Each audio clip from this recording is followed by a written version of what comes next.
Ito ang dahilan kung bakit kailangan mo ng spotter kapag magta-try ka ng PR mo. Chest day tayo ngayon. Warm up muna ang unahin natin palagi para iwas injury. At ang una nating exercise kapag chest is incline bench press. Sinimulan ko agad ng 30 kilo. Medyo magaan pa to sa akin kaya easy lang. Nag-add tayo ng 10 kilo plate each side. Total of 50 kg. 50 kg and manageable pa rin, kayang-kaya pa rin. Okay, nag-add tayo ulit ng 20 kg. Tapos nilagyan ko na rin ng safety stopper for safetyness.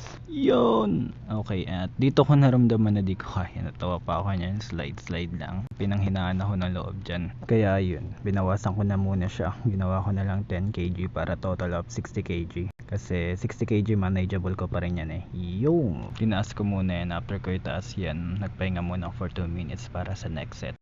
Nakapagpahinga na ako niyan. Kayang-kaya talaga yung 60 kilo. Sadyang yung mukha mo lang talaga madi-display kung gaano ka kalakas. Susubukan ko ulit yung 70 kg. Pero this time may spotter na.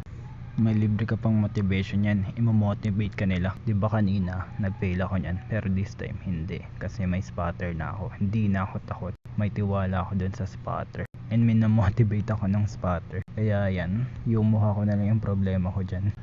Moral of the story, sometimes kaya mo talaga. Sadyang kailangan mo lang ng tulong ng iba.